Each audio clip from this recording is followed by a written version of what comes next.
Good morning, everyone.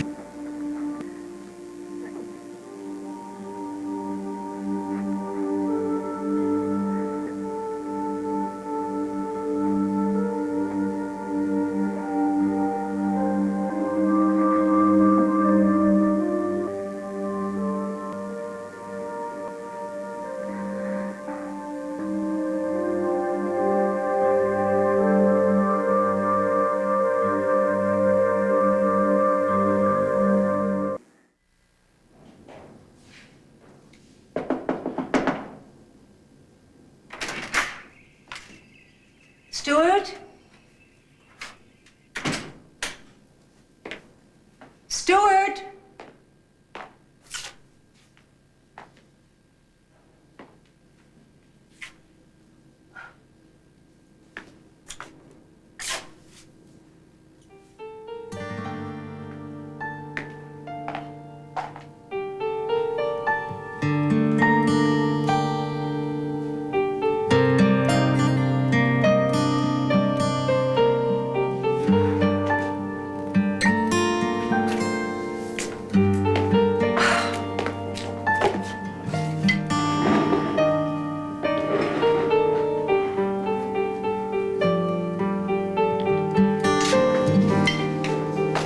Marian? Hi, I'm over here. Oh, I thought I heard your voice. Oh, Stuart, this urn is so beautiful. It would look wonderful on top of my mantelpiece. What is it? What's wrong? Well, it's not... That's not a work of art. That's Camille.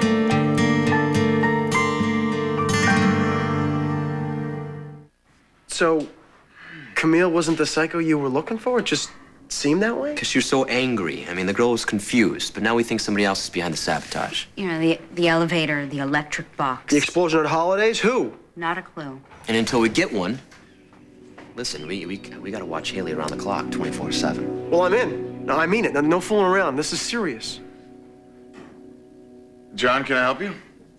Yeah, listen, I'm real sorry to interrupt, but I had some questions about trimming the ivy. And listen, I couldn't help overhear, and if you need someone to help look after Haley, and sure as heck count me in.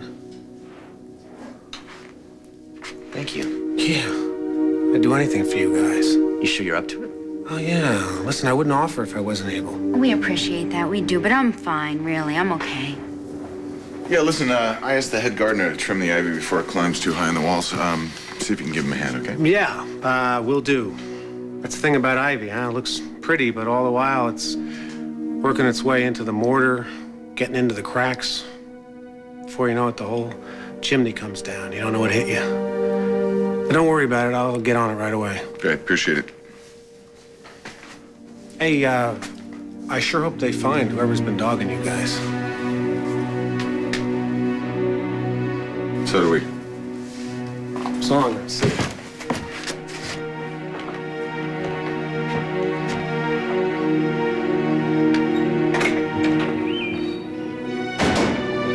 So, you said Camille was messed up.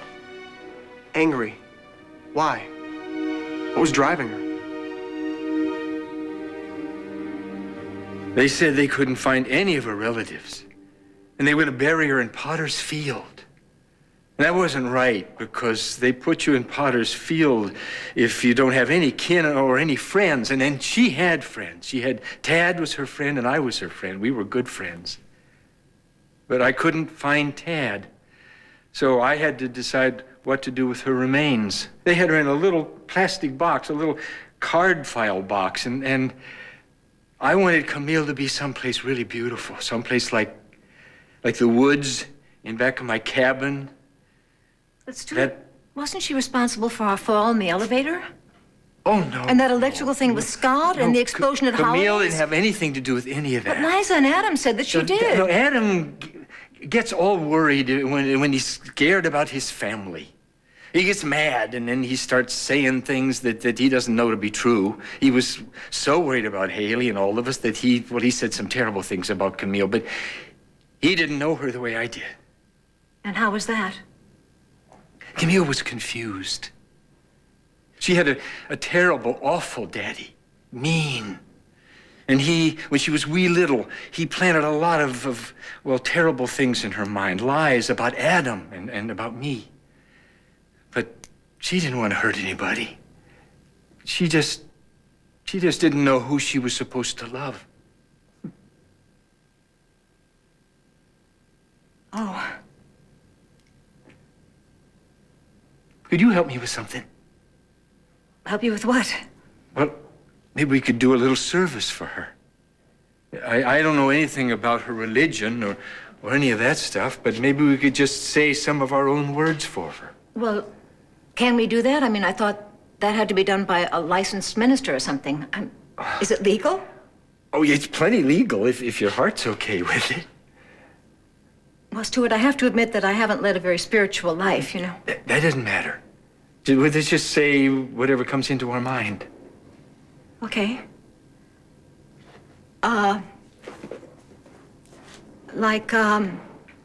Dearly beloved? That's a good place to start, yeah. Okay. Dearly beloved, we are here this morning to say goodbye. No, to say farewell. Farewell. Yeah. To a young lady who could never be, was not allowed to be everything she could have been. Oh, Stuart, that's really sweet. Some people accused her of many, many sins, but I know only too well how incorrect and cruel people can be. So we just want to ask now that, well, maybe she'll find the peace in her sleep that she couldn't find when she was awake. If that's okay, God. And please, Lord, let her become the angel that she can only become with you, and we hope she'll be happier with you than she was down here with us. That was wonderful. I know Camille will make a wonderful angel. So, is that it? Well, not quite. Why don't we join hands and have a silent prayer for her?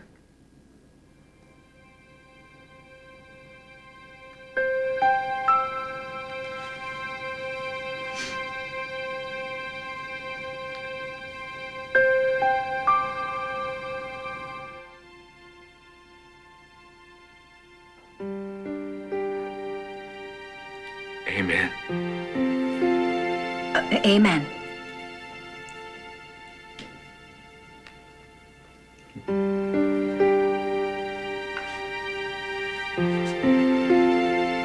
Oh, Stuart, I came by to tell you that I told John you wanted to meet him, and he said it would be a lovely idea.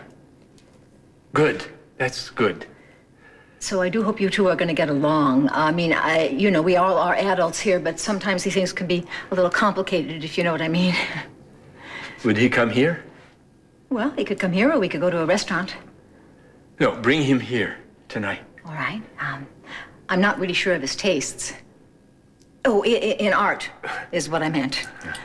Well, we'll... Okay, so I'll just do that then. We'll both get to know him better that way. Right. Why are you so keen on meeting him anyway? I mean, certainly it's not because he wears a shark's tooth necklace. No, I just want to make sure he's an okay guy. There are some men out there who will take advantage of a woman. You are so transparent, Stuart. You mean because a man is interested in me, he must be socially undesirable? No, Marian. No. Well, let me tell you something right now. I am an excellent judge of character. The only mistake I've made recently was in thinking that a certain man who I admired was unique and totally different from all other men. Well, in that case, I was totally and violently wrong. Are you talking about me? Well, if the shoe fits, Stuart, just slip it on. Honestly, I'm through trying to make sense out of your moods, Stuart. I'm leaving here before I lose my mind. What moods?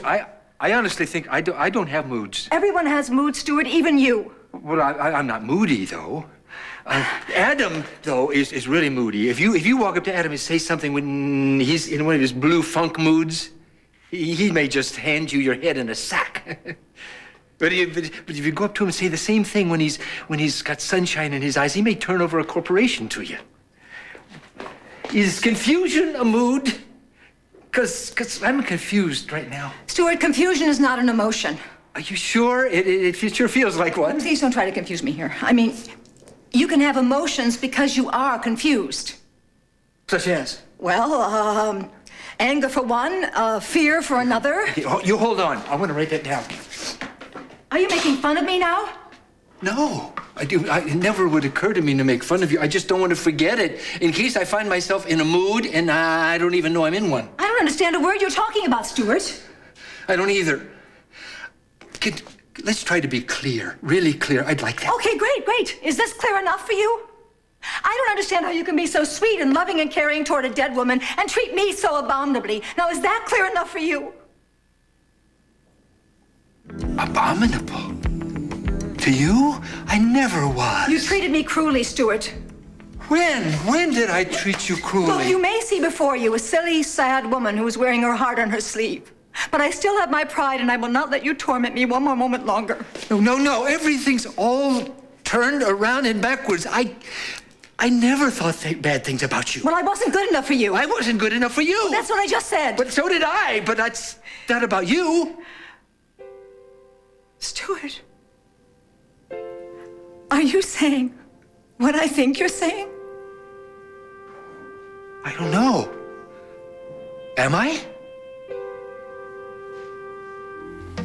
Ugh, my hand is cramping. What am I applying for a mortgage here or donating a little bodily fluid? I just think that they just want to be extra cautious after the Ryan Lavery debacle. Probably want to look in the computer, make sure you're not a felon. Do you have all those forms, Dr. Martin? Almost. Right here. Perfect. Do I pass muster? Well, everything seems to be in order. Good. You know, in fact, I'd say you're ideally suited to be a donor.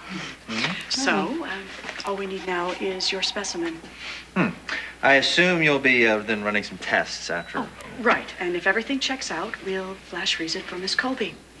Let me go see if we have a room ready for you. All right. Nervous? You? I'm excited. Good. Are you sure you're okay with this? Yes, I'm fine. Why wouldn't I be? Well, gee, maybe Allie.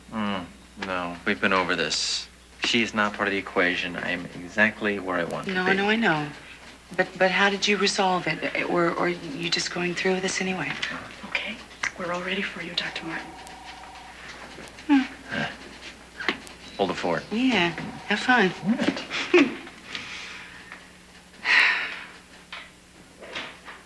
But you didn't want me. Who on earth ever said that? You did. I never said any such thing. Well, maybe you didn't say those exact words, but I heard it loud and clear. How? When? When the party Adam threw for us and all your old boyfriends. And when they showed up, you said you didn't want to see me anymore. I what? And who could blame you? Stuart, I asked you point blank if you could forget about all those men and put my past in the past, and you said no. But... And you have no idea how much pain that caused me. Marian, it was like you took a knife and just stuck it right into my heart. I would never hurt you, ever. And ever since that time when we've seen each other, you've just twisted the knife in a little further. I would never say anything to hurt you, Marian. I meant every word I ever said to you. Oh, including that bit about never being able to forget about all those men, because that's the part that hurt me the most. But I tried to forget them. I just couldn't, because they were all so handsome and so smart. And that's when I knew that Adam was right. I could never measure up. Stuart, those men are insensitive clods compared to you. I mean, you are sweet and sensitive and talented. Oh, no. I mean, they could never do a dial and a draw or describe the rain the way you do or teach me about pistils and stamens. But they're so good looking. Don't you ever look in a mirror? Just only when I shave or look at Adam. Stuart, this is going to sound mad, but you are much better looking than he is. And I mean that. You are the handsomest, most brilliant man I've ever met in my life. But all those men were so worldly, so debonair. And I figured they must be incredible lovers. Oh, Stuart, you could certainly teach them a thing or two. Well, I don't mind teaching painting, but some things people have to learn for themselves. That's not what I meant. Oh. You are a shining light. You are beautiful and unique. Oh, you're talking about yourself. Oh, no, Stuart, no. I have always felt that I was far, far beneath you.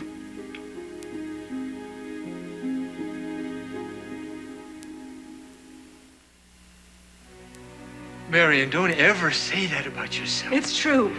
All those men. You are the most amazing woman I've ever met. Oh, why? Because I've had so many lovers I could go straight into the Guinness Book of Records.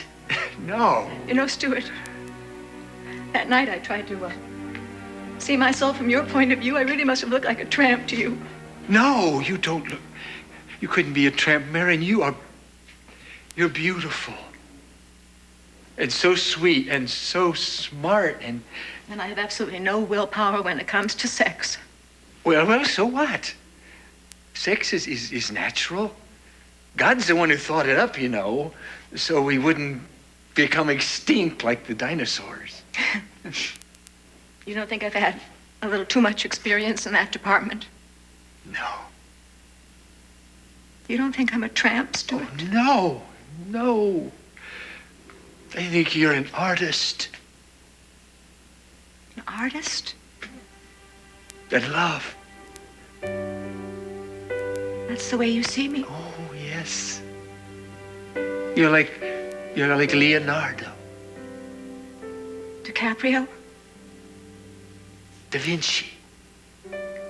You fill up my heart the way he filled up a canvas.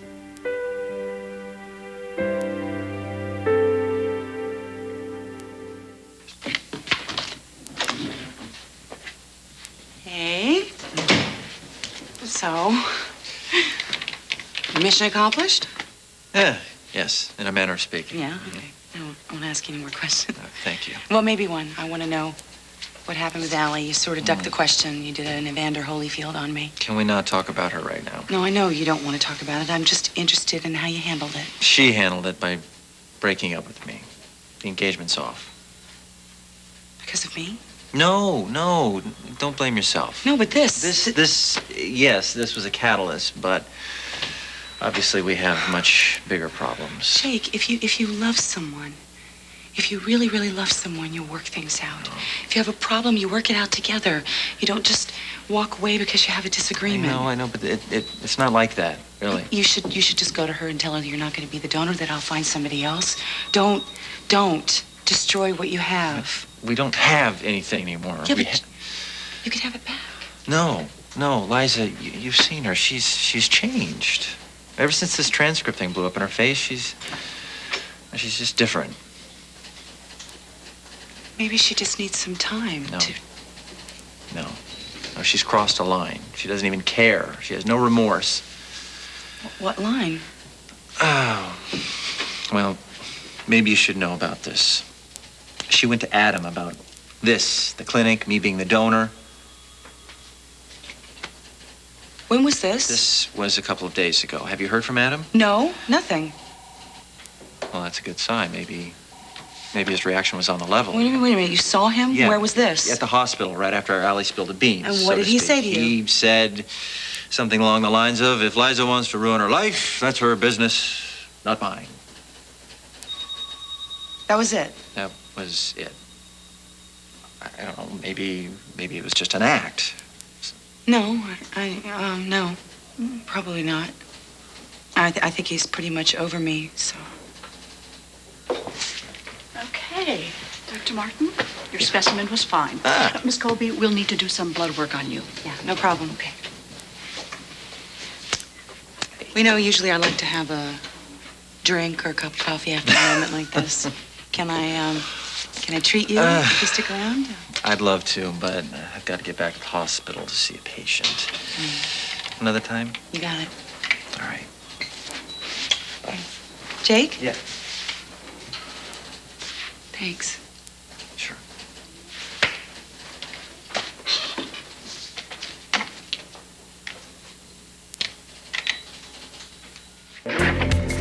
So, what do you think? Ooh, I still have the touch.